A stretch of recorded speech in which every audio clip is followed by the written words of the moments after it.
I woke up from my bed to possibly the greatest DM you can ever receive as a YouTuber. Mr. Beast wanted me to compete against 1,000 people. Now you might be asking yourself, how on earth is that even Oi! fair?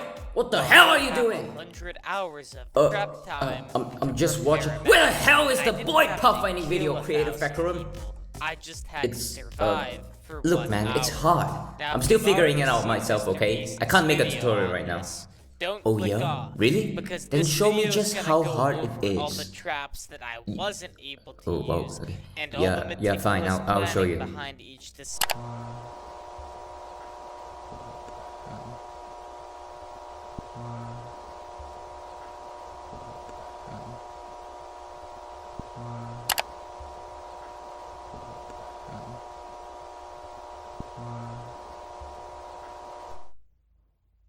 Wow, that's really interesting.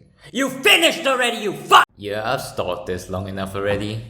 The hard part's basically already done. The only thing we need to do is make the boids know what tile they're in inside of the flow field, and then add the vector force of that tile into their total forces. And oh yeah, these two videos are the prequels, so if you haven't watched those, this video probably won't make any sense. What the fuck is this piece of shit? So what we need to do now is to merge the boid scripts from the, boids video with the Flowfield scripts from the Flowfield video. In order to make this process smoother, we are going to have to restructure and reformat our code base a little bit. So buckle up and make sure you don't miss anything. In our project, we should have the flocking scripts from the boid video with the behavior module script underneath. But if for some reason you don't, just simply copy it into here. As you can see right now, we have the flocking script, which assigns behavior to the flock. Then we have this script, which generates the flow field. Two main runtime scripts is kinda confusing, so I'm just gonna merge them together into this one main runtime script.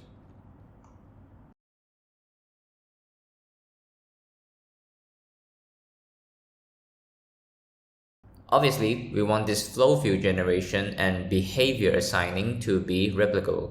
So we are using an up class once again to create an actual flock class, which is going to contain all of the boids in the flock folder, its own flow field, and then it's going to be responsible for setting the forces of the boids. This flock module will be under the main runtime script we just created. Let's promptly place both the behavior module and the flowfield module under this flock module.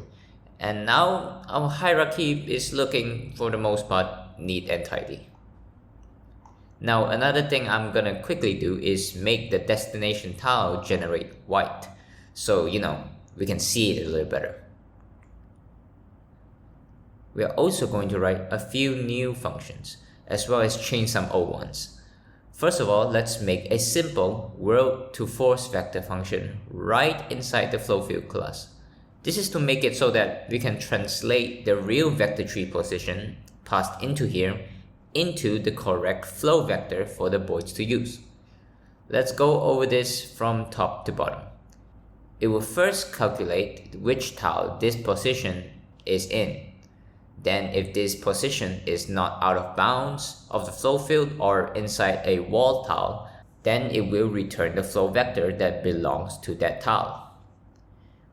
As you can see, we also need these two grid functions, which don't exist yet. We basically just need the rows and the tile sizes, or similarly, the width of the grid and the cell size of the grid. Hi, post-editing creator here. Please ignore narrator creator. He said the stupidest shit I've ever heard right here. He said that the width of the grid is the number of rows in the grid. Now, if you think about that statement for literally more than 2 seconds, which narrator creator here obviously didn't do, you would realize that the width of the grid is directly the number of columns in the grid. I mean, just look at this picture. Now, past me didn't realize this mistake until literally most of the video was recorded, so if you happen to catch a glimpse of the cell size function returning the rows variable, please know that that is wrong. It should be columns. Okay, back to the video. So we'll add these functions in the grid module, returning those two information.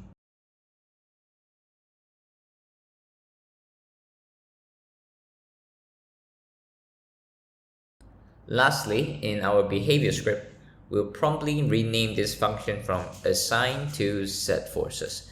Because we're not going to be assigning a boid to a post-simulation behavior anymore. Instead, we're going to make this function set the correct forces of the boid only once, then make the flock class itself run the post-simulation event. For this new set forces function, we are going to pass in the relative flock table and flow field. I'm also going to make it so that we only calculate the average position once at the top here, instead of recalculating it for every boid. That's cool and all, but the main thing that's going to change inside this function is the goal force is now going to be the flow vector our boid is standing in.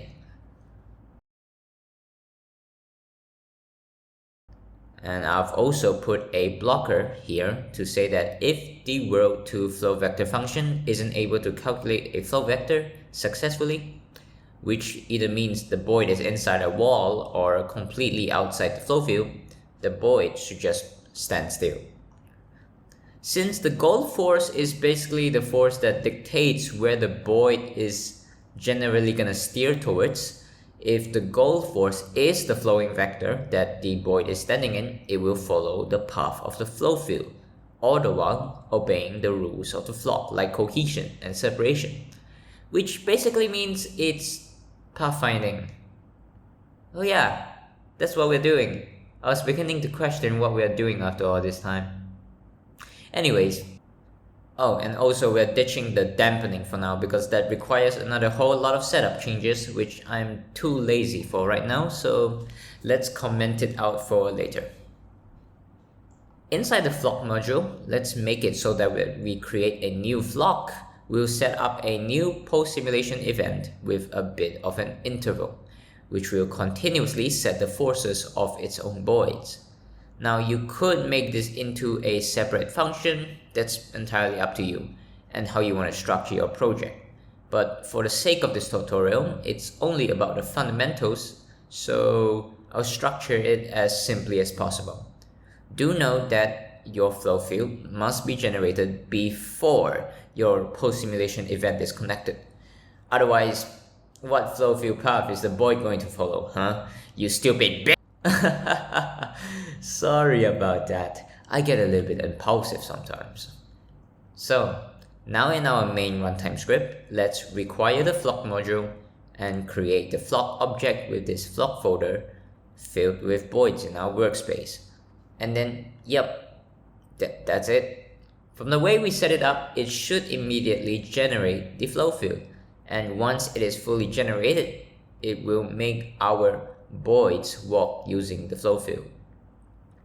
To truly see this in effect, I made it so that during generation, for each tile, if it detects there is a physical object there, like a wall, it will mark that tile as a wall. I'm too tired for this shit, man. Can you just... Oh yeah, sorry. This is so I don't have to individually add the walls through this function one by one, because that would genuinely make me want to blow my head off. Should be tile 300 or 301 302 303 330. But I suggest, however, is instead of detecting the map at runtime like I am doing here, you should pre-calculate what tiles in the map are walls beforehand and then store it in like a table or a module table or something. Now let the pathfinding commence. Okay, it's not that dramatic, but still, let the pathfinding commence.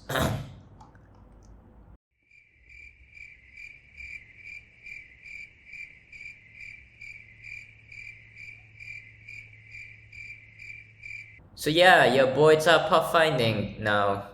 Good job.